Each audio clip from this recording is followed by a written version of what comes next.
ভারতীয় আগ্রাসনের বিরুদ্ধে গলাবাজি করে প্রতিবাদ জানানোর কিছু নেই, নিজেদের মতো জবাব দিতে হবে বলে মন্তব্য করেছেন জাতীয় পার্টির চেয়ারম্যান জি.এম. কাদের। দুপুরে বনানীতে জাতীয় পার্টির চেয়ারম্যানের কার্যালয়ে এক আলোচনা সভায় তিনি কথা বলেন। কাদের বলেন, আওয়ামী লীগ ও জাতীয় পার্টি দেশের 50% জনগণের প্রতিনিধিত্ব করে। সব দল নির্বাচনে অংশ না নিলে শেখ হাসিনার সঙ্গে এই সরকারের কোনো পার্থক্য থাকবে না। প্রধান উপদেষ্টা জাতীয় ঐক্যের নামে জাতীয় অনৈক্যের সূচনা করেছে বলে অভিযোগ করেন জি.এম. কাদের।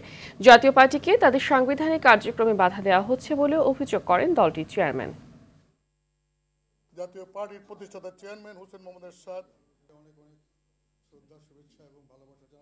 আমার কাছে মনে হচ্ছে যে জাতীয় ঐক্যের নামে জাতীয় অনৈক্যের সূচনা হলো।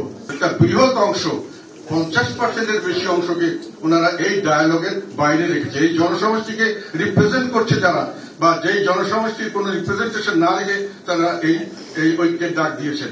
এটাতে করে আমি মনে করি যে একটা জাতিগতভাবে আমাদের মধ্যে একটা ভুল বোঝাবুঝি, অবিশ্বাসের সৃষ্টি হয়েছে।